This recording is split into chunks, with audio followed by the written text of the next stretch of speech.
We are kings or pawns, a man once said. I almost didn't come in here and film this tonight. I don't know why, but I have a lot of anxiety about this one, and I can't figure out what the problem is. I think I've been looking at my YouTube views and likes too much, and it's got me in my head about this whole thing, and I gotta just remember that I'm here to do this for me, and I hope that people out here who watch it like it. But whether or not you like it or not, or you view the video or you view the whole video, I'm actually doing this for me because I enjoy it. I like talking about film. I like watching film. I like having challenges about film, which is why I bought the poster. I'm not pulling the poster down today because last time, if you saw my last video, I had a little faux pas with the poster falling over. Because I don't edit these, you guys got to see that firsthand. But I did, before I started this video, I scratched off Braveheart. Tonight's film, Braveheart. I did write everything down in the book. It is, I decided to use it as challenge number 47, which is about a famous person. Of course, there are plenty of films about famous people I could have watched, and there are quite a number of films on the poster that I could have put with this, but I decided to do Braveheart. Year released 1995, aspect ratio 2.39:1.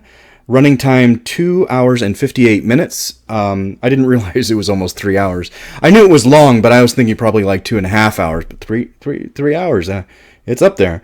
Genre: biography, drama. Rated R, of course. Starring Mel Gibson, Brandon Gleeson, James Cosmo, Brian Cox, Angus McFadden. There's just a ton of people in this. I could go on and on and on, but they give me a very small space for this.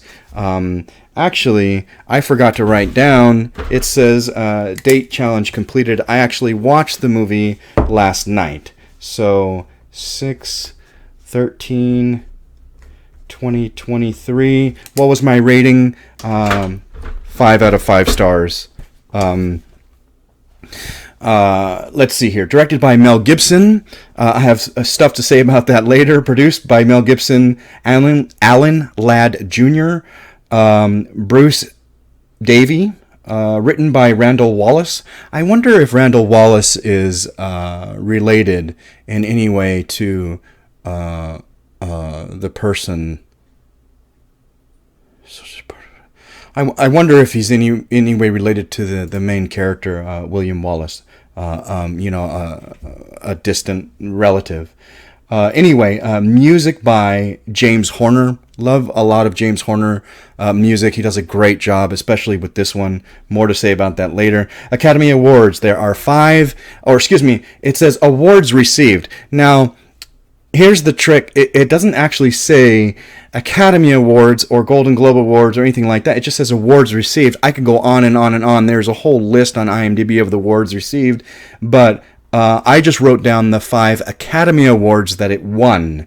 Best Picture, Best Director, Best Cinematography, Best Makeup, Best Sound Effect Editing. And why did you choose this particular film?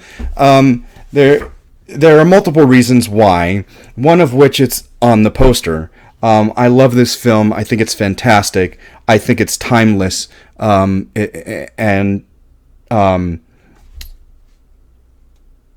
I guess I can go ahead and talk about that now. Since I was a little kid, obviously I've told you I've been watching film forever and ever since I was like 8 years old or something like that, and really captivated by that world, world of movie magic. And I grew up in a very poor household. I'm not going to talk about my struggling childhood and the abuse and the blah blah blah. But I will say that we did not have a lot of money.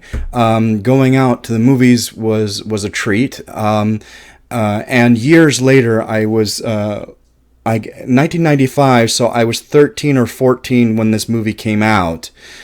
depending on the month it came out. I was 13 or 14, and because we didn't have a lot of money, and I never got an allowance, so it's not like I had money to go to the movies. I started working under the table. My first 2 jobs were definitely under the table. The first one was I was helping a friend of my mom's. She owned a deli, and I helped her at the deli, and I helped her do some catering things. And then after that, I started doing housekeeping and things like that. But the first chance I had enough money to go to the movies, I had heard about this film, obviously. I'll talk a little bit about. So, I was not a huge fan of Mel Gibson. I had seen Lethal Weapon, I had seen a couple of things that he had done, but by 95, I was not like a diehard Mel Gibson fan. I liked him, but I wouldn't go out of my way to see him. And in 93, his directorial debut was The Man Without a Face. And I didn't see it in theaters, but when I did see it on TV, I fell in love with it. I thought it was fantastic. I loved the story. I loved the characters. Here's this kid that was, close to my age, and I kind of identified with him. I wasn't the smartest kid in the world, and I didn't 100% identify with him, but I did. I had an abusive father, alcoholism in the house, all kinds of things like that. So I identified with this character, and Mel Gibson did a very fine job of directing. But you can tell it's a first, like it's not. What I'm trying to say is Braveheart is like a quantum leap over directing wise over The Man Without a Face, even though The Man Without a Face is a very good film, and I own it. I still own it. I think his character is wonderful. I think he did a really good job, and that movie really made me fall in love with Mel Gibson. I was like, wow, I really liked him, and the fact that he had directed it. I don't know if I really knew that it was his first film that he had directed. All I knew is that he had directed it. And so when I heard about Braveheart, I didn't know anything about the story. I don't know who William Wallace is. I can almost guarantee you most people back in 95 did not know who William Wallace was. Nowadays from Braveheart, most of us know who William Wallace was and what he did for the Scots. But at the time, I had no idea who he was. I just knew that here's a film directed by Mel Gibson, and I really wanted to see it. And so through my first job, I saved up money, and this is the very first, another reason why I chose this film. This is the very first movie I went to see on my own money. Not like my dad taking me or my mom taking me or somebody taking me to the movies. And not only that, but I saved up enough money to take 3 of my brothers with me. And so, several of my brothers I paid for to come and watch this movie with me because I was really excited about this movie. And Braveheart was the very first movie that I saw in theaters on my own, that I bought my own ticket to. And since then, I have kept every single one of my movie stubs, Braveheart and continuing on. And I started a scrapbook that has turned into now 3 scrapbooks worth of movies. So scrapbook, this is book number 1, and as you can see at the very top, 1995, Braveheart. That is the very first one. And so that's a reason why I chose this film. I wanted to make sure that in these videos, you're going to get to know me a little bit more, and that's the whole point of these. And this is this is review number 3, and I figured that's something people should know about me. I do keep every single one of my movie stubs. That's just part of my personality. That's part of I kind of am a collector, as you've seen with all the books, all the Stephen King books on the shelf, with the pops.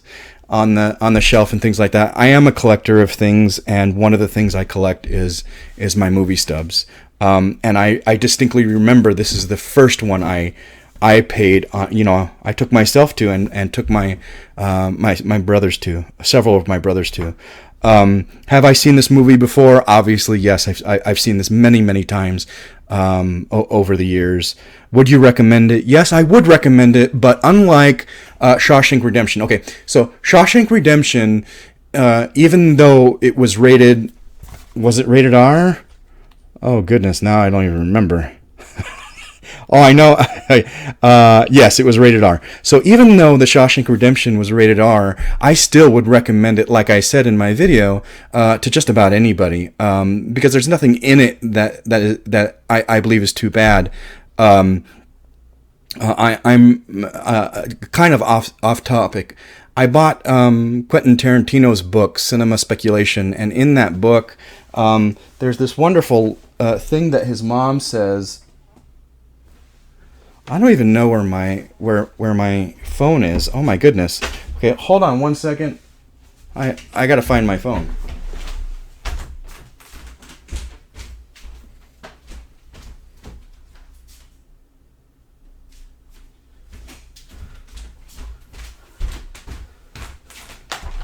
Okay, that's the strangest thing. I'm not going to be off camera for too long. I don't understand where my phone is, but oh well. I decided to grab the book instead of try to find my phone because I took a picture of it. But anyway, what I love is in this book, in the very early pages, Quentin Tarantino went with his mom to a lot of movies that, especially at the time, that parents would not. Most parents would not take their kids to or even let their kids watch.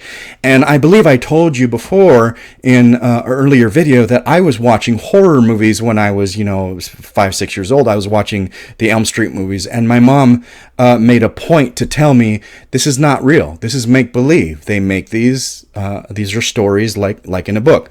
And Quentin Tarantino says here that he asked his mom about it one time. Why are at one point, he says here, at some point when I realized I was seeing movies other parents weren't letting their children see, I asked my mom about it.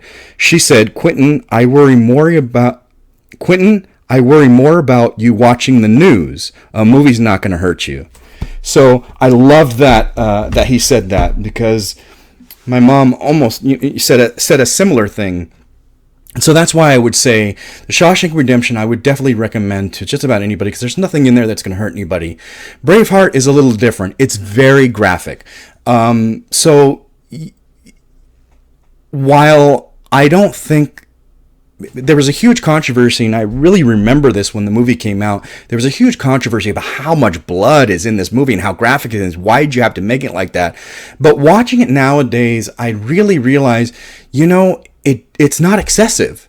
It won an Academy Award for Best Makeup, and I'm like, oh yeah, I didn't retain that information when I went to go watch this. I was, oh, it won for Best Makeup, and watching it again after I had known that, I realized, it looks fantastic. It holds up, and it doesn't look excessive. Yes, there are times where there's a lot of blood gushing out, but that's because of it's war. And two, I can think of like films that are excessive that this does not even get close to. I feel like he did a really good job, Mel Gibson, with not being overly like excessive with the blood. This looks real to me. It rings true to me. But like I said, it is very graphic. So, and the other thing I would say is the accents are done really well, and so sometimes it's really hard to, if you don't have an ear for accents, or there are certain accents that you don't pick up well. That's why I wouldn't recommend it necessarily for everyone, because they might just get lost in what's going on. And I hate. Okay, this is a big thing. So one of my really good friends. I've known her and her family almost all my life, and one of them, their brother, is deaf, And so they got used to watching the subtitles in films all the time, to where she can't really understand what's going on unless she has the subtitles on. And for me, I find it a distraction. If the film is foreign, I love Crouching Tiger, Hidden Dragon, probably one of the best love stories ever made. Absolutely love it. And I get that I'm not going to go out and learn Mandarin just so that I can watch the film without the subtitles. I have to find that balance between watching the film and watching the subtitles, and sometimes it does go by really quick. But I do find with films that are in English or films that are in a language that I can understand, I find subtitles distracting. And so I don't like to put subtitles on. But the accents are heavy, so if you can't get past the accents, well then I would recommend, definitely put the subtitles on. I don't know why I went into that, but I did. Which character were you most able to identify with or connect with? So I did the book before I watched the movie, and this is the only question I couldn't answer. And I was like, well, who do I identify with? I don't really identify with, honestly, with William Wallace, the lead. I don't quite identify with him. At all. If I were asked to do a part like that, I could do it. But, it's asking me who I identify with. And after I watched the film, I realized, I kind of identify with Hamish. And it's not because he's big and British. He's uneducated, yes, but he is a smart man, and he's very loyal. And when you need him, he's there. And he's kind of like the backbone of this rebellion. I know William Wallace knows that he can't do this alone. That's why he begs for the camaraderie or the support of the clans. He knows he's going to do what he can no matter what, but he knows he can't do it alone. And Hamish is always his backdrop, his backbone, I think. And I identify with that. Best line or memorable quote. It was all over the place when this movie came out. Every man dies, not every man really lives. That was just. It was like the tagline for the movie. Actually, I'm looking at the poster right now, and it actually says that every man dies, not every man really lives. So it really was the tagline for the film. So absolutely one of the most memorable quotes in the film. But there are so many lines from this movie that are it's just wonderful. There are a lot of lines from this. Were you surprised by the ending? I don't remember being surprised by the ending. I don't know if I was definitely sad when they captured him, and I didn't know it was going to happen, but I don't remember being surprised by what happened. I do remember that the first dozen or so times I watched it, I did not realize that the little people, at the very end, when just before William Wallace is brought to be tortured, purified by pain, the little people. I don't know the PC term for them, but they were doing a dumb show of what was going to happen, and I don't think I ever really picked up that they were actually doing a dumb show of what was going to happen. That they cut his stomach open and pull his intestines out, and I don't think I put together. For a long time, I didn't put together the fact that that's what's happening to him when you don't see and he's struggling. That's what they're doing. It took me a while to realize that. But again, was I surprised? I don't think I was. Surprised. What is something new you learned about this person? Well, I didn't know anything about William Wallace, so I learned everything I know about him from the film. I probably looked up a few things afterwards about him, but for the most part, I didn't know anything about, like I said, I don't think most people knew anything about him. Did this film change your view of this person? If so, how? I didn't know anything about this person, so obviously it changed everything I knew about that person. At the very end, the book says 79 sets were constructed for Cleopatra in 1963, and 26,000 costumes were created, including 65 for Liz Taylor. Wow. Okay. So the reason why they put that little trivia there is because it's about a famous person. Hold on.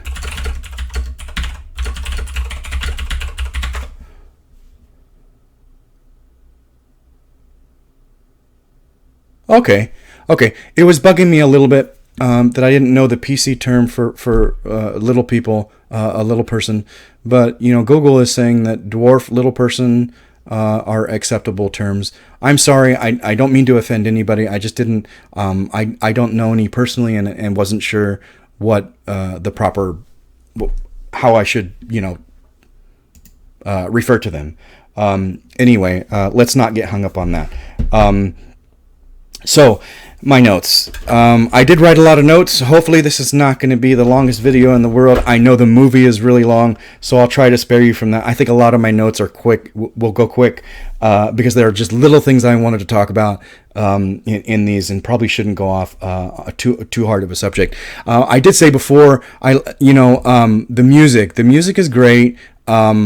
This is the very first soundtrack I ever bought in my entire life. Horner is James Horner is fantastic. There was nothing else. I didn't miss anything in the. No, I didn't. Okay. I remember I didn't see Jurassic Park in the theater. Jurassic Park was 90. I don't want to get this wrong. I think it's 93, right?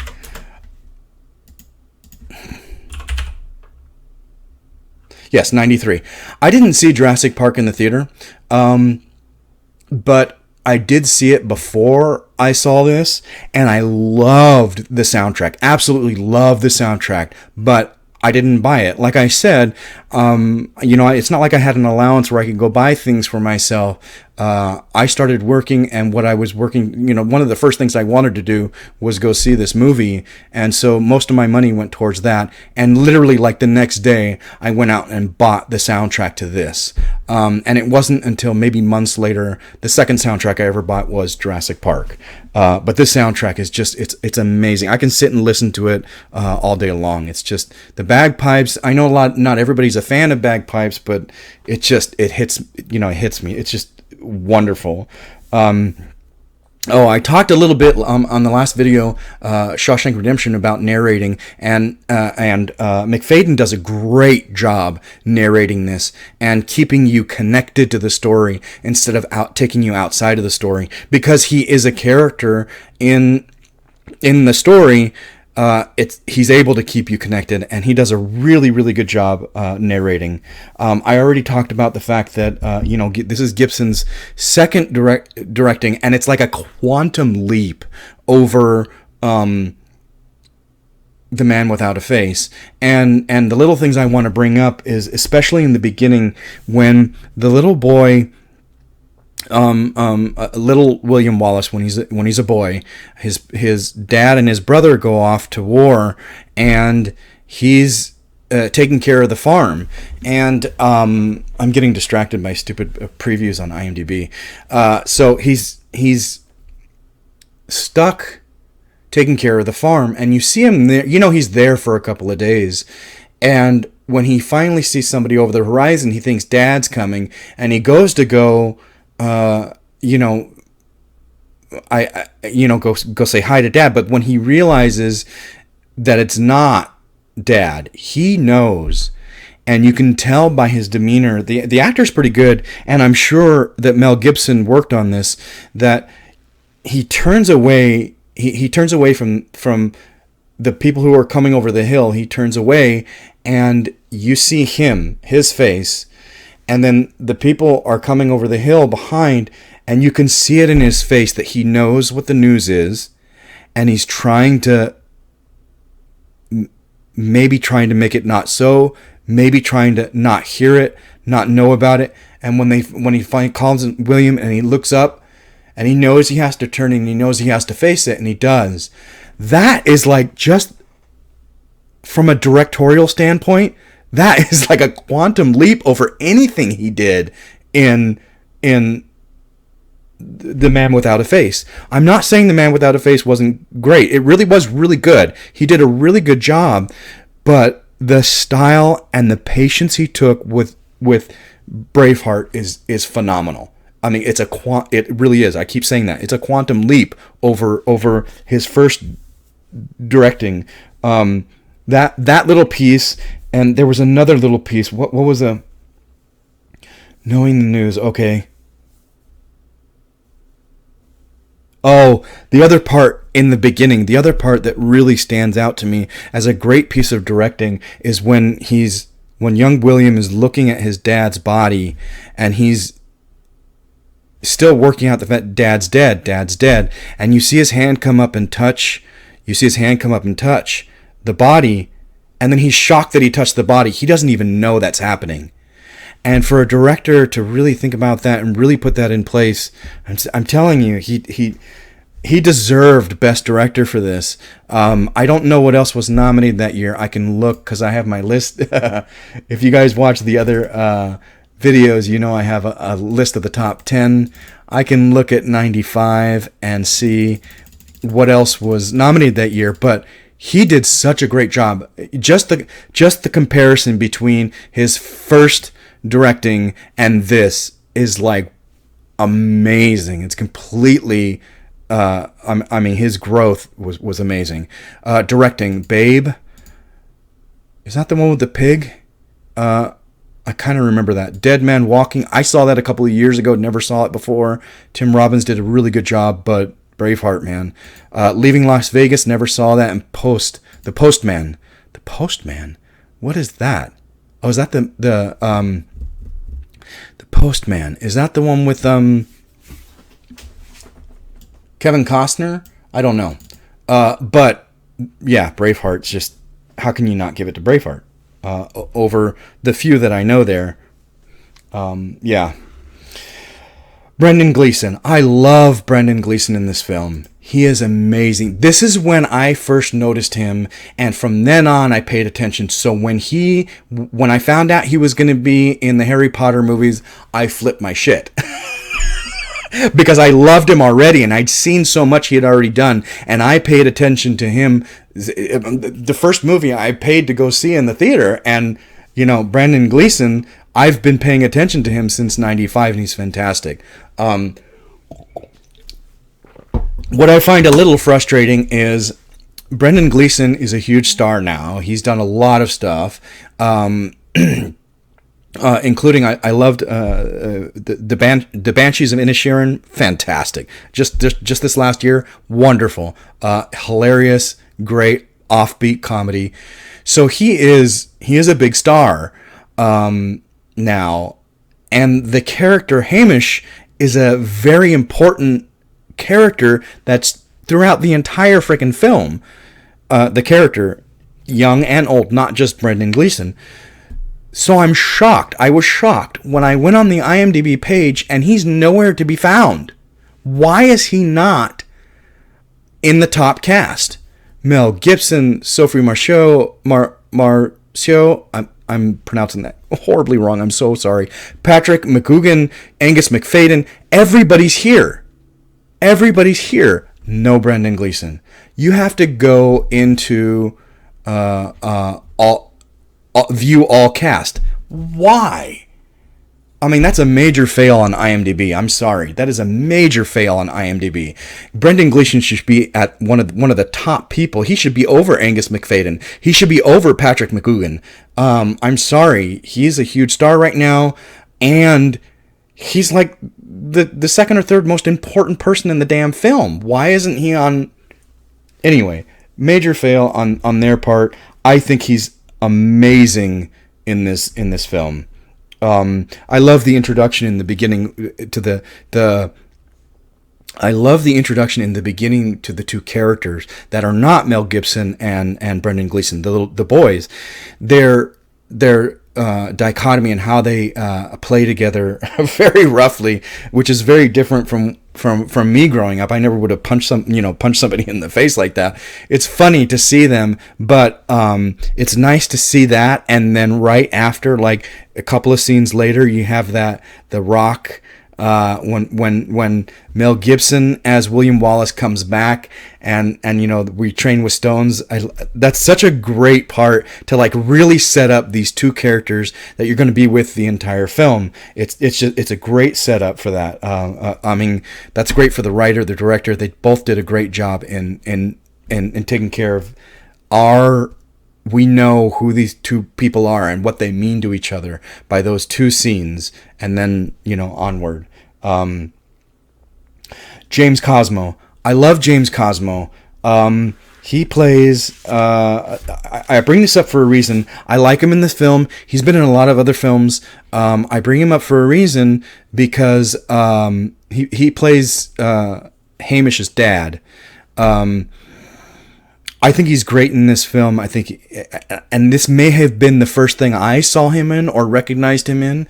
And years later, 2005, I went to London and I won in a sweepstakes. I won tickets to see the world premiere of the Chronicles of Narnia, The Lion, the Witch, and the Wardrobe, which he played Father Christmas. And I remember meeting him at the party after the premiere.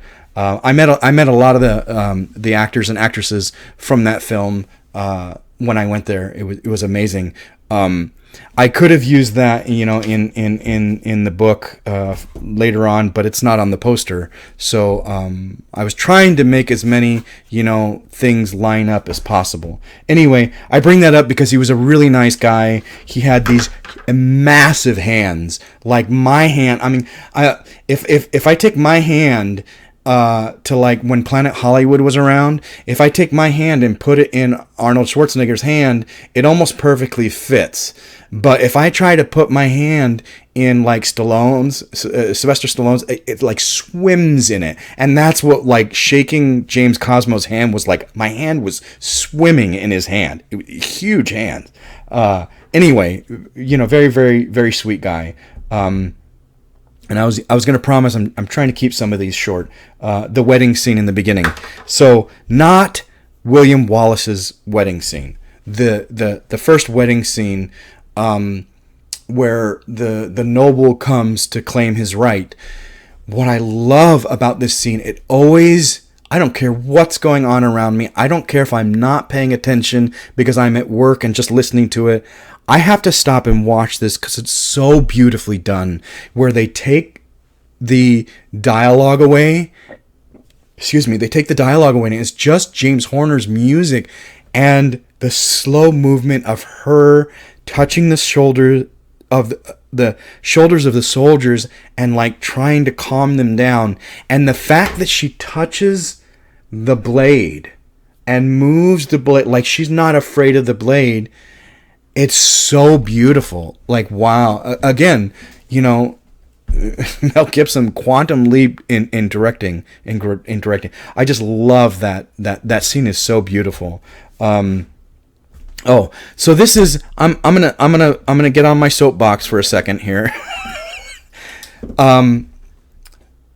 If you haven't seen this film, watch it. It's great. It's fantastic, but something that you will notice, and something that has bothered me about Hollywood lately. Yes, I'm an actor. I want to be in film. Absolutely. One of these days I'll be making these films, and hopefully people will be talking about them, good or bad. Something that has bothered me about Hollywood lately, and I don't really know when. I mean, I have an idea of maybe when it changed, but if you look at Mel Gibson in this film, a lot of times he's near shirtless or almost completely shirtless. He is not. He is in shape, but he's thin, and he's not hugely muscular. He is not like roided out. And I feel like, where have we gone with film that we can't show normal men or normal women in lead roles. We can't do that. And I don't understand when that changed. I have an idea of maybe when it changed. And if you noticed, if you watch this film, you notice even when he's shirtless, he's very relaxed and normal. He is not constantly flexing or holding his muscles so they look bigger instead of just being normal. This is me normal, and then this is me holding. You can tell the difference. This is me normal, and then if I hold my arm and am flexing, you can't see it really well in this camera, but there's a difference between that. And when you watch, they redid Firestarter. They redid Firestarter with totally blanking on his name right now. I'm not the hugest fan of his Firestarter. I think he's fine. Zac Efron. So they redid it with Zac Efron, and I'm like, he's playing a father. He's playing a dad. There is no need to take his shirt off. There's zero in the book, in the story. There is no point where it is necessary to take his shirt off whatsoever. But it's Zac Efron. We have to take his shirt off. Not only do we have to take his shirt off, but he has to hold this my six-pack abs are coming out of the fucking screen. I have to hold my triceps, so every time they see the back of my arm, they see the tricep. What is this? Where have we gone that we can't show Zac Efron being a normal father, a normal person? Where have we gone that we can't have a superhero who has a normal body? I will say, I do appreciate that... I'm going to get this wrong too, but you can also see it. Again, Ant-Man. So Paul Rudd. I love Paul Rudd. He's done some great stuff, and he's a very normal guy. And when he got cast as Ant-Man, I was like, oh, finally, we're going to get a normal superhero. But no, when he takes his shirt off, you've got to have... Why? There is zero reason for Ant-Man to have muscle, to be roided out. I'm sorry, I'm going to use that. Roided out. Absolutely. Look at Chris Hemsworth. He's just huge and massive. I get it. Thor? Okay. There are certain characters. Okay, I kind of get it. But he doesn't have to hold his triceps, his chest, his abs every single time you see him. People who walk around don't look like that normally. Look at people at the beach who are not holding every single muscle. They don't look like that normally. Where have we gone in film that we can't show somebody who's in shape and natural? And not holding it. I mean, even look at the old Schwarzenegger films. He's huge. He's massive. But he's not holding his muscles every scene. He's not. And I have this theory that it started with 300. And, I'm not going to throw anybody under the bus, but 300 made a huge difference in what we see the male physique. And a lot of that, you can even look at videos and interviews. A lot of that was airbrushed. But why can't we have them look normal? It's a little frustrating, and they make you feel like if you have to look like that in order to be a superhero. You have to look like that in order to be a medieval warrior. You have to look like that in order to be a leading man in an action film like Braveheart. If Braveheart were made today, there is no way that they would get away with somebody looking like Mel Gibson looked in this film.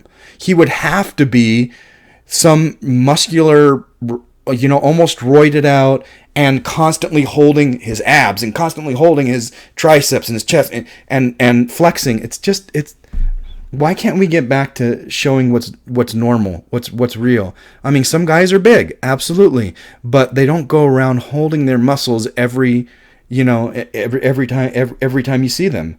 Okay, I'm gonna I could go on forever and ever about that. It's one of the things I think is holding me back is I'll probably never, I've never had six pack abs.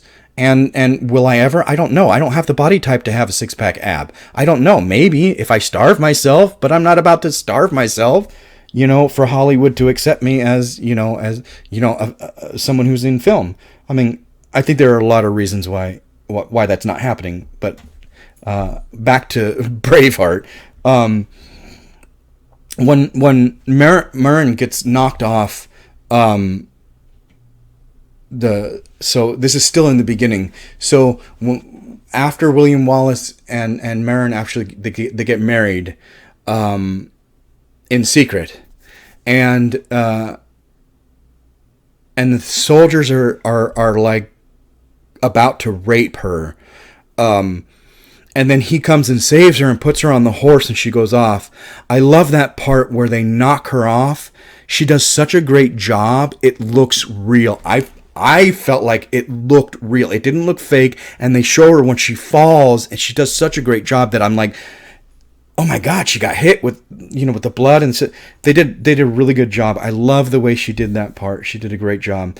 I can't figure out if this is on purpose or not, but right after that, when the magistrate says, an assault on the king is like an assault on the king's men is like an assault on the king himself. And then he cuts her throat. There's no blood. I know that they don't show it. I get it. And it's probably because of who she is. They don't want to show that at that point. They show him get his throat cut, but they don't want to show her, and that's fine. But when he pulls the knife away, there's no blood anywhere. He cleans it on the cloth that William gave her. He cleans it, but there's nothing on it. I don't know if that was done on purpose or that's a slight little mistake. I remember the controversy over the blood. I already talked about that. Yeah, the big controversy over the blood. Everybody just was like, it's too bloody, it's too bloody. Best makeup, well-deserved, very well-deserved. Yeah. Longshanks, oh my God. Patrick McGoogan is so seamlessly amazing in this film, and you love to hate him. He's such a despicable character. You love to hate him. I think I talked about this before, where I love when people play these characters that you just love to hate, and he is one of them. And he's seamless in the entire film, just nasty and wonderful. Robert the Bruce. Oh, this will be an interesting thing. So, Robert the Bruce, his dad is like in the attic, and technically his dad should be king. But he has an ailment. His face is disfigured, and they never say in the film what he had. And I want to look that up.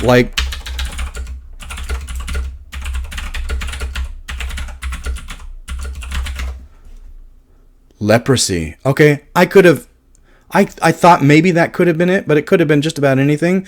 Okay, so he suffered from leprosy. He had leprosy. I had no idea, because they don't actually say what's wrong with him. I know it gets worse and worse and worse throughout the film, but I never really knew, and I guess that's just an assumption. I don't know where they could have put that in the film. Like his diagnosis or what he had, or did they even know? I mean, I'm assuming they knew. They had lepers way before that. I just had no idea what he had. I just knew that he was disfigured, and that's why he, stayed out of the public eye. Oh, Stephen, the Irishman. Okay, I hate this that I don't know his real name, and like I said before, it drives me nuts when I don't know. When I want to talk about somebody and I don't know the actor's name, when the actor does such a great job, it's not just about the character, it's about the actor. So I want to look this up. Who is Steven?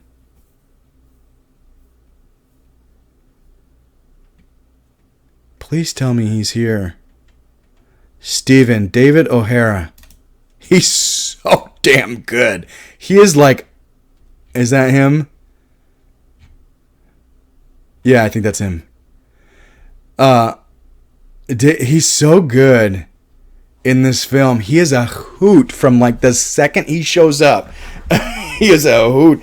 And I love that misdirection when you first meet him, that he got a sword past, or he got a dagger past the guards, and you think he's crazy. You think he's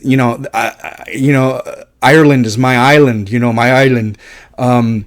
You think he's kind of crazy and off, and you don't know what to think of him. And I love that misdirection where William Wallace is hunting, and you think it's Stephen that is there to assassinate him, and it turns out it's the other guy. And then he continues to be I didn't like him. He wasn't right in the head. It's so great. I love how a new character is introduced so long into the film, but then he becomes like one of the greatest characters in the film, one of the funnest, notable characters in the film. He's fantastic. So the first battle scene, Stirling. I wrote a note here. I wrote a couple of notes about the first battle scene, the big scene.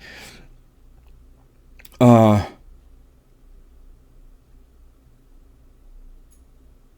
yeah.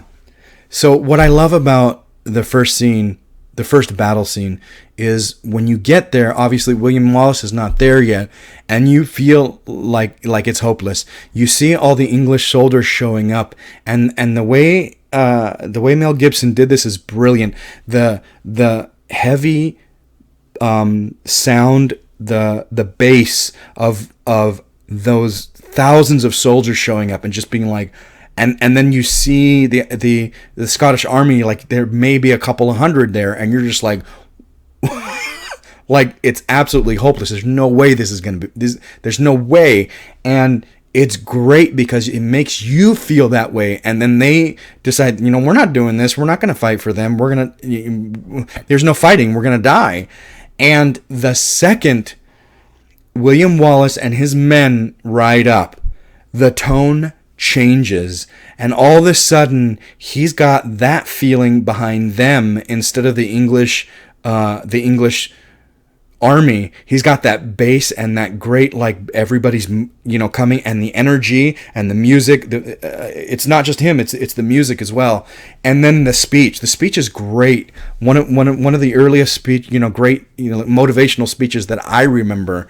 I know that there have been plenty of films that have great motivational speeches before that, but that's one of the ones that I remember, the big ones, the first ones that I remember, way before 300, way before, a bunch of other ones. I love when, Brendan Gleeson, we didn't get dressed up for nothing, Of course, I'm going to pick a fight. It's going to happen, but you feel completely different about it than you did before William Wallace showed up. You felt like this was never going to happen, and then they show up and they do this big, he does this speech, and then he's like, I'm going to go pick a fight. But now you feel like, is this possible? Is this really going to happen? It's a great piece. Arrow attack. Oh, so I love films, and just because I find problems or errors, just because there are things that I think are unbelievable or don't work, doesn't mean I don't like it. If I'm picking your film apart, I think I said this before, if I'm picking your film apart, that means I'm watching it enough that I like it. And I didn't, this time around, I noticed that there was, in the arrows, in that first battle, the Stirling battle, when they lift up the front of their kilt and then they let loose the arrows, you see, and then right after that, after the arrows land, right after that, they lift up the back of their kilt and show their ass and like the second set of arrows. If you pay attention, and I didn't notice this until this time round, they show one person getting shot in both scenes, the same exact person getting shot in the same exact place with the same exact it's the same thing from two different angles. So they must have had multiple cameras filming and cut that one person getting shot in both, and I was like, oh man, that just like, I saw that, that obviously that's a mistake, but so that's the thing with film. I mean, there are multiple big battles in this film that it's easy to take little pieces from each one and go, oh, this fits better here, or this fits better there. You just have to make sure that the costumes are right, or the scenery is right, the background is right, and we can use that again. And that whole beginning scene, yeah. There's another example, Tombstone. I love Tombstone. Fantastic. One of the best Westerns ever made. But there is a scene at the OK Corral where I believe it's Doc Holliday has a shotgun. And here, again, is a slight mistake in editing. Or I believe would be a mistake in editing. So this Braveheart, you see the same guy get shot in both sets of arrows in the same place, same reaction. He's just they used it in both of them, and we're probably either didn't realize it or we're hoping you wouldn't notice. So in Tombstone, Doc Holliday has a shotgun, and he shoots it to move a horse out of the way, scare a horse out of the way, and then he shoots a guy with it. The problem is they show him shoot it from two different angles. And so you hear the shotgun 3 times and you're like, it's a shotgun. Why did I see him shoot it 3 times? Well, the problem is they showed from one angle him shoot it and then showed from another angle him shoot it right after. And so you think he shot it twice and then he shoots the guy with it and you're like, whoa, he shot a 3rd time. But the 2 first shots were actually one shot. I think that would be, honestly, in my opinion, would be an error in editing. And I mean, we all make mistakes, and I don't think that rings true. Is because for a long time I thought that they messed up. They had him shoot that gun 3 times, and they did. It took me a while to realize, and multiple viewings to realize, no, that's the same. It's the same shot from 2 different angles. They showed it almost back to back, and so you think he's shooting 3 times and he's not. So, maybe this was just one of those things where they were like, we're going to use all these little pieces and hope nobody notices that we have this close-up of this guy, and then right after, in the next arrow set, we have a longer shot of this guy, but it's the same thing. And you never know. Hey, it's fine. It is what it is. Oh, and then right after that, another little editing mistake, because they probably did this over and over and over, multiple takes. There are very few people like Clint Eastwood, I hear, does one shot and you're done. There are almost no directors with that reputation except for Clint Eastwood. So I'm sure they did this multiple times. And literally right after the arrow shots, when they charge, when the 2 armies come together, you see William Wallace, Mel Gibson, you see him running, and they cut to him and cut to other things and cut to things and cut to him and cut to other things and cut to things and cut to him about 3 or 4 times to show them coming together. Well, sometimes he has his sword behind him and he's not carrying anything, he's running. Sometimes he has the sword in his hand. Sometimes he has the little like pickaxe, miniature pickaxe that he uses in his hand. So they must have done it like 4 or 5 times, because you can see in all those different cuts he's carrying something different. It's never consistent. And oh, come on, man. Why can't you pick with one run scene and do the whole thing? I guess. I mean, that's just, it's movie magic. You don't realize that unless you're really looking and really paying attention. I wrote this down. Okay, so I've told you before that, Schwarzenegger is one of my favorite actors. I looked up to him a lot when I was younger. Commando was the first movie I saw him with, and really made me want to be an actor. Well, the reason I bring that up is in the Sterling battle near the end, a guy is charging at William Wallace on the horse, and William Wallace is screaming at him like, come at me. He's screaming at him, and then he goes under and takes the horse's legs out to take the guy down. And a lot of people thought that was a very original thing to do. Well, it wasn't. Conan the Barbarian, the very first Conan, Arnold does that in Conan the Barbarian. And at near the end on the battle scene, in the Mountain of the Gods, or whatever they call it, the Cemetery of the Gods, or whatever they call it, when the guys come, when Doom comes, he doesn't actually, he stays off a bit. All his other guys come, but when they fight him in that part. Arnold does that. This guy's charging at him. He's egging him on. And then he takes the horse's legs out to take the guy down. But anyway, I thought that was funny because I remember people thinking, "Oh my God, why? That's the first time we've seen that." No, it's not the first time you've seen that on film. So speaking of Patrick McGoogan and how wonderful he is in this film as Longshanks, I noticed something this time around. And I don't know why it never occurred to me. So, a lot of people don't like Shakespeare or won't watch Shakespeare because they find it's too old. It takes us out. They don't understand what's going on. Blah blah blah. But there's another thing that happens a lot. I've done multiple productions of Macbeth. When I was 17 years old, I played Hamlet. And I have the article, the news article from it. I've been in Romeo and Juliet. I've been in The Tempest. So I know Shakespeare well enough to say there's a style back then. There was something that he did a lot back then that's not done a whole lot these days, and that's the talking to yourself. And it's hard as an actor. How do I make this seem believable when Hamlet has, 3 fucking pages of a monologue and nobody else is around? He's talking to himself.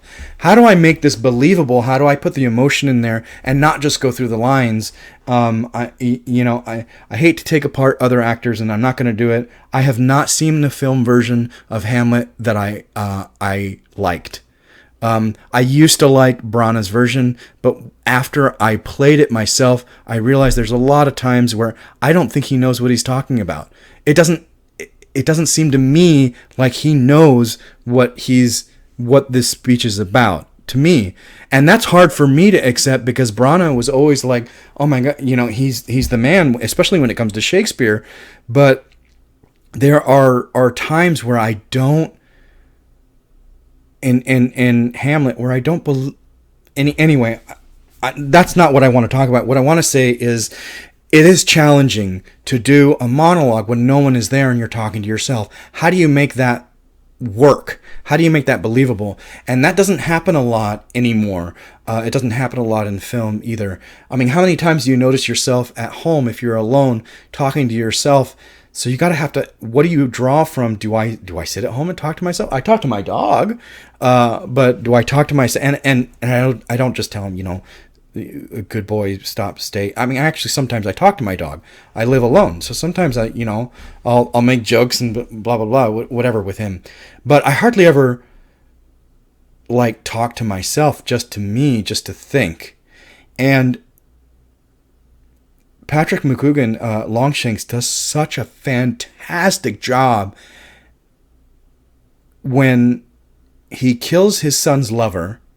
He throws him out the window, and then his son comes after him with the knife and knocks him down. And then he sits there and he has that monologue about, who do I send to bargain with William Wallace, to talk to William Wallace? And it's so believable. I find it very believable. And he's talking to himself, and it's not like he's screaming like you have to do on stage. You really have to project your voice on stage unless you have a microphone. And you have to, when you're on stage, especially if it's a large audience, you have to figure out what your projection, what your normal talking projection is, and what your soft talking projection is. So you still have a way of reflecting. This is when I'm kind of whispering, and this is when I'm actually talking, and then this is when I'm yelling.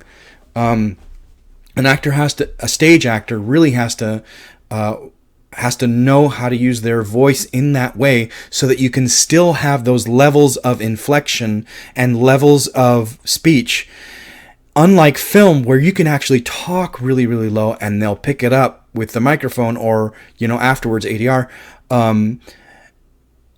What I love about this is he can take his time and he can reflect to himself, almost like he's whispering, almost like nobody else can hear, even if there were somebody in the room, but he does it so well. But what I love about what he does is it's self-reflecting. He is thinking, you can see him thinking to himself, and it just happens to be coming out of his mouth. And it's brilliant. It's a very, very good example of that Shakespearean monologue on your talking to yourself.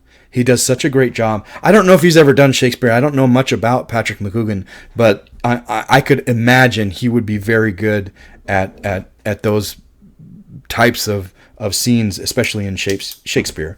The scene with the princess. The scene with the princess in the tent, when she goes, right after that, when she goes to talk to William Wallace. I love that scene so much because it really drives home that William Wallace is educated.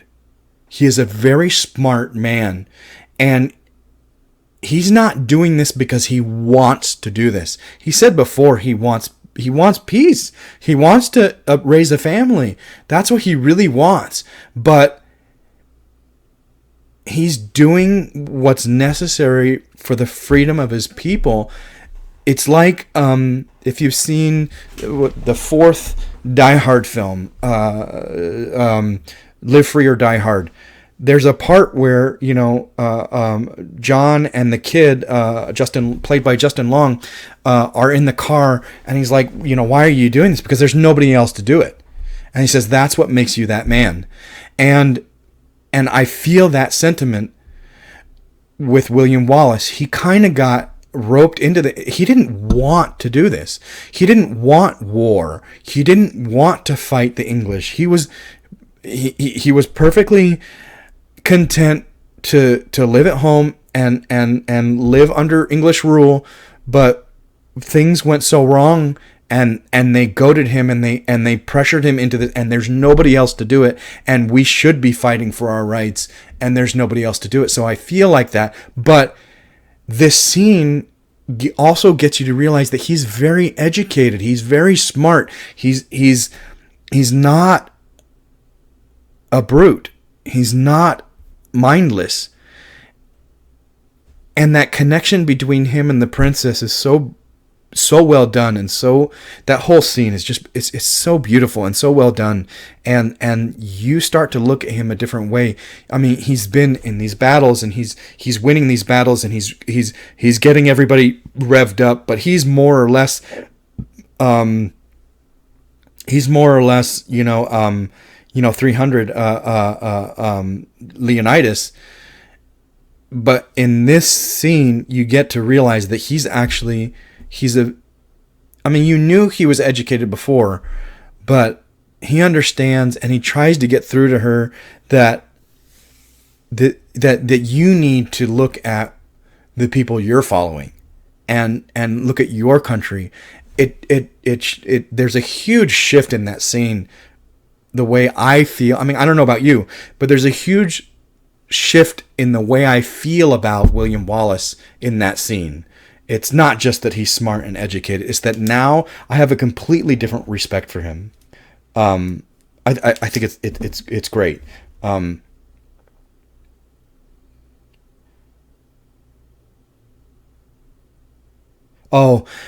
Falkirk, the next big battle where the king actually comes out. The Falkirk battle shocked me. It shocked me. When I first saw it, I couldn't believe what was going on. I thought it was going to be another Stirling where, he outsmarts them and blah, blah, blah. I was shocked when the Irish joined sides. I was like, oh, wow, oh, that's great. But then you see the king is worried a little bit when the Irish switch sides, but not too much. But then when William Wallace sets the fire on the cavalry, you can see he's even more worried, and he's like, oh, what's going on? And so I felt like, oh my goodness, is this going to go the same way as Stirling? This is great. This is fantastic. He's going to win. And then it doesn't, and it just it shocked me. Like, whoa, what is going on? Like he's, when the Scottish nobles, abandoned him, it's just, it hurts. It sucks. And I wasn't expecting that at all. And the reason I bring this up is because right after, when the war is obviously not going their way, and the king says, we've won, we're retiring, and William Wallace goes after him. One, I can't figure out what he expects to do. Is it just blind rage at that point? It probably is. Just blind rage at that point. If we can't win the battle, I'm going to try to kill the king. Try to, and then when he gets knocked off the horse, and he goes to kill the knight, and you find out it's Bruce. Robert the Bruce, excuse me. It's just, I have never felt the energy off the screen before like that. The betrayal and the hurt and all the things that go through Mel Gibson's facial expression about wait, and then what, and then I can't believe, and then right after that he just like, it's over, that's it, everybody's turned against me, I tried the best I could, and when he lays down, it's like, it's so heartbreaking, and it's so well done. I've never seen betrayal depicted and felt so well on screen before. You can see it in his eyes and his face. Like Robert the Bruce says later on, I saw it in his face in the battlefield. You did. You saw it on the screen, and it was palpable. It was like, oh my God, in the theater. You almost can't believe what you're watching. I wonder if they could have won. I wonder if the Scottish nobles hadn't left, if Bruce had been on the right side, on the Scottish side, Robert the Bruce had been on the right side, could they have won? That the king was worried. The king didn't expect it because he still thinks he's a brigand. He's a mindless barbarian, like the princess told him. So the king is very, very underestimating him. Is it possible they could have won? I mean, it's one of those things we'll never know, but it makes me wonder.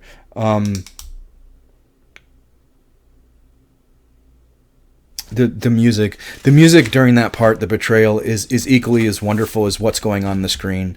Horner did such a great job. I mean, I just a couple of minutes ago I said what the Academy Awards were. Was one of them music? Was one of the music? This is 47. No. Oh man, really? Okay, where's my list? Okay. Are we recording? Okay, so this is a first. Review number 3, Braveheart. And when I went to go look up, I was talking about James Horner doing the music, and when I went to go look up the list, I guess I must have hit a button or something like that, and it turned the recording off. So anyway, part 2 will probably only be a few minutes because I only have a couple of more notes. Music. I realized James Horner was up against himself that year for Apollo 13. I saw Apollo 13. It didn't win either. The Postman, Il Postino. I don't know what that is. I'm gonna have to look that up. My brain is like, is that the one with Kevin Costner? But if it is, why is it called Il Postino? Was it called Il Postino? I don't know. I don't remember. I'm gonna have to look that up. But the other films were Nixon and Sensibility. I haven't seen either one of those. John Williams did Nixon, but the two James Horner ones were Apollo 13 and Braveheart, and I would definitely choose Braveheart over Apollo 13. But one of these days I'll watch all those films and have a true basis for being able to say whether I believe that Braveheart should have won or not. So I believe I was about to talk about how I could have done without the love scene. I'm not a big fan of love scenes. And I realize it's probably because, I knew I was gay since I was a little kid. At preschool, I had a crush on a boy in preschool. And so I knew from a very early age, and I'm not going to talk about my childhood and blah, blah, blah, but I did not grow up my father was not very accepting. And so, I knew my father didn't like it, and that it was wrong, according to, religion and blah, blah, blah, or whatever. So love, and when you watch film, especially, as a young impressionable kid, and all the love scenes have zero, you have zero connection to them whatsoever because of your sexuality, what you were born with. It makes me just a lifetime of that, literally. I may be 42 years old now, but half of my life, I 99% of films are showing something that I have zero connection to. So love scenes have never been a huge thing for me. And so I could have done without this, although I know that, darn, and I said some really good things when I thought I was recording, but this is why I don't edit, because I did have really good ideas in the other, when I thought this was recording. Anyway, this love scene, I get that it's important, and I'm wondering if it's true, if William Wallace did, if they did have a child together, because she tells the king later on, a child that is not of your line grows in my belly, but she doesn't actually say that it's William Wallace's. We infer that because that's like the scene, like a couple of scenes before we saw them, the love scene between the two of them, and I wonder. It makes me wonder what happened to the child, because the king dies like very shortly after William Wallace, and the son is, she says, he's not going to sit long on the throne. I swear it. So what would she do? Does the son continue to be king? I mean, I guess I could look up the history and find out. Excuse me. But if she were to have a child and the child were to be a boy, the boy would be William Wallace's son, would be king or prince. If it's a girl, it would be a princess or queen. Is that true? Does the Scottish line penetrate the royal house there? I don't know. I mean, that's interesting. I would be slightly interested to find out what happens. But anyway, like I was saying, not the biggest fan of love scenes in films like this, where it's not the point. Where I get that. Well, I'm not going to go into that. Like I said, I said some cool things in the other one, but I'm not going to go into that anymore. I already said it, and unfortunately, you missed it. Torture and execution. Yeah.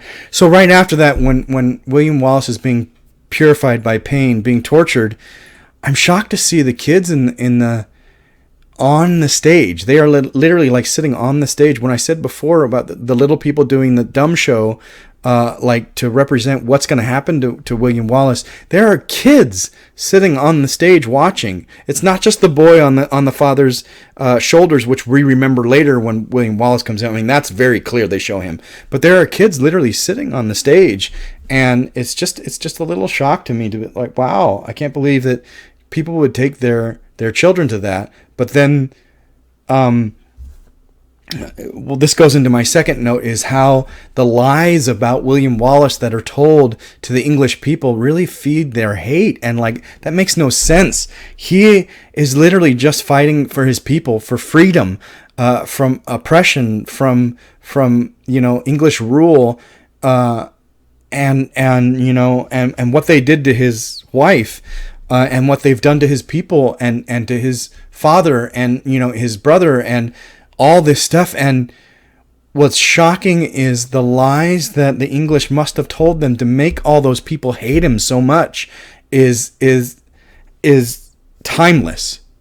It literally still happens today. The media and the lies that they tell, and it's just sad to see that is still a pitfall, that is still, the rhetoric and the lies to get you to hate somebody, or to get you to, to switch sides or be on different sides and not know the whole truth about, or not accepting the truth about someone.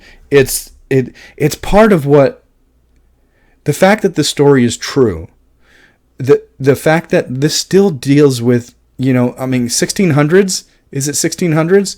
And it deals with themes that we still deal with today. It's shocking, and it makes this film timeless. I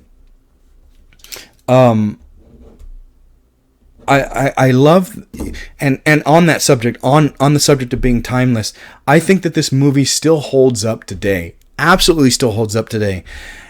There's not a lot of like computer special effects where you can see it dated. If you watch the original Jurassic Park today, you're like, oh, why did I think that was so great? It's because our eyes have gotten so trained to much better special effects that we go back and watch that and go, oh, you know, the animatronic is very, very fake. And then the dinosaurs have this film over them almost that you can kind of see, and they don't look as real as they did when I first watched it in the 90s. And our eyes were untrained because special effects have come a long way. This film, Braveheart, does not have anything in it that makes it look dated. It still looks like this could have been made last year. There's no, the music is on point, the directing is on point, the acting is on point, everything is on point, and the story is so timeless and true, and like I said, deals with themes we still deal with today, that this film absolutely holds up. It's not like watching, The Good, the Bad, and the Ugly, where you're like, whoa, yeah, we deal with some of those themes today, but wow, it's dated, but it's great. And there are very few films that do that to this day are still hold up really, really well. Gibson, I made a little note about Mel Gibson being really good at being hurt in films. He does a really good job of making you believe that he's hurt, and not only that, but continues to bear that hurt. There are some actors in films where they get shot in the shoulder or stabbed or something, stabbed in the leg or something like that, and a scene or two later they're moving around like they were never hurt. Mel Gibson, I think, has a really, really good awareness of when he's hurt, of making it believable, and then continuing that in the other scenes. He did that a few times in this, but in the torture scene, I really believe I really felt like he was being tortured. And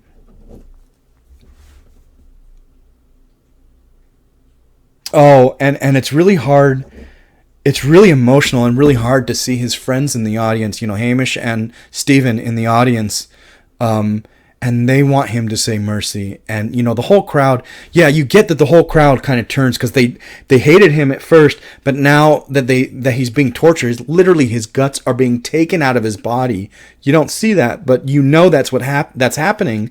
And the English are even saying, saying mercy, end it, end it. And his friends, and that's what, his friends who know him so well are like, just get it over with, say mercy, and it hits home because those are his friends. I'm not really paying attention to the English. I mean, honestly, at that point as the audience, if I've really come this way, this long, this whole film with William Wallace, I'm not paying attention to the audience at all at that point. I could care less what they say or what they feel, but when his friends join it, it's like that drives it home. And I love that part where, and I feel like, I don't know if he meant this or not, but I feel at a certain point he has transcended the pain, and it's no longer about the pain that he's going through. He's going through the physical act of what's going on, yes, but I think at some point he knows he's going to die, and when he sees Marin in the audience walk by, it's so beautiful, and he knows that he's dying. I watched this documentary on Netflix called Surviving Death, where they talk about people who have near-death experiences. And I have a friend who does a YouTube video, David Devora, who does a YouTube video. Fantastic. It's wonderful. Not only about, it's about a lot of things, but mostly about people who have had near-death experiences. Go check out his channel. I'll put his link at the bottom here, so you can check out his channel. But a lot of people have said that when they come close to death, whether it's an accident or not, whether it's I'm sick, I've been dealing with a sick injury but I know it's coming. They see loved ones who more or less come to take them to the other side or help them to have a smooth transition. And the fact that I love that they put Marin there and he knows he's going. And I think at this point, one, he knows he's going, but I think at this point he has transcended the pain. The pain is no longer there.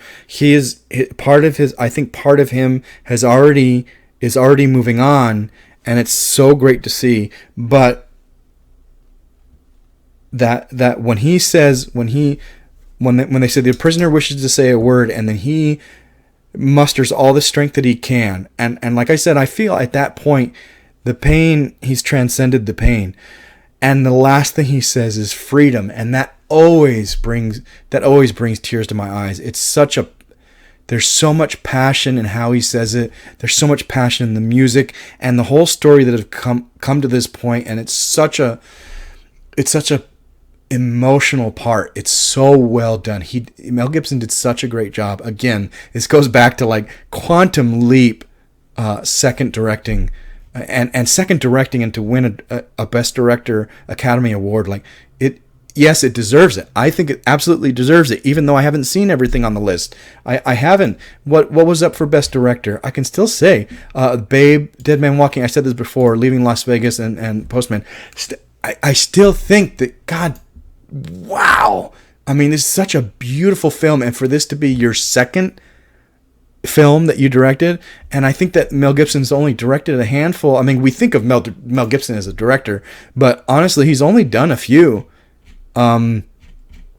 Acting, director, 9. He's done 9 films. Not a whole lot. Not a whole lot. 9 credits. But one of them is a TV show. He has a couple of credits on a TV show. So The Man Without a Face.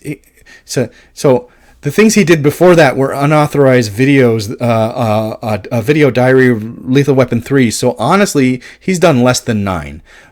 Movie number 1 is The Man Without a Face. Like I said, I think it's fantastic. I own it. It's a great story, very compelling, wonderful story.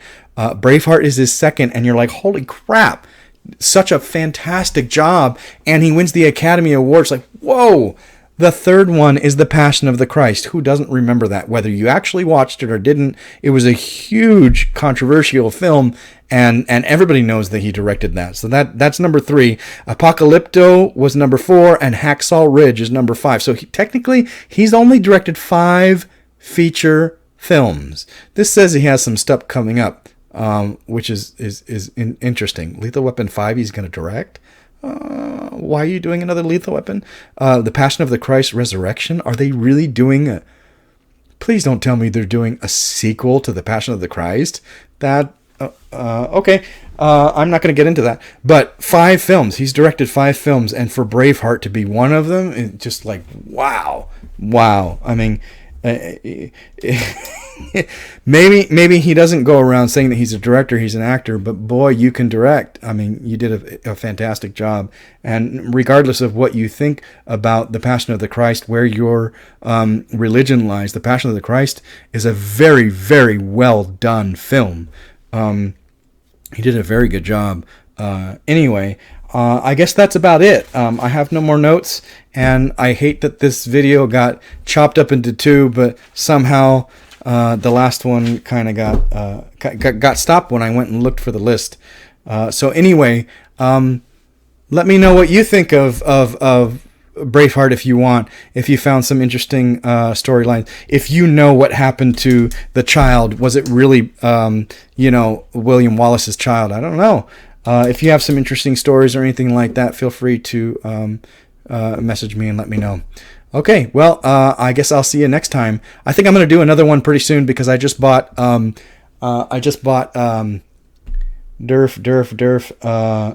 Easy Rider, and I'm kind of looking forward to watching that. It's not on the poster, but I can use it. Unfortunately, one of the categories in here is not on the poster. Actually, there are multiple things in the book that I could not find a corresponding film on the poster. One of them is an independent film. Number 9, an independent film. So I looked at online and was like, what are some of the top independent films, and realized that I didn't own Easy Rider. So I bought Easy Rider, and I think that'll be my next review. So I guess I'll see you next time. Hope you enjoyed. Take care.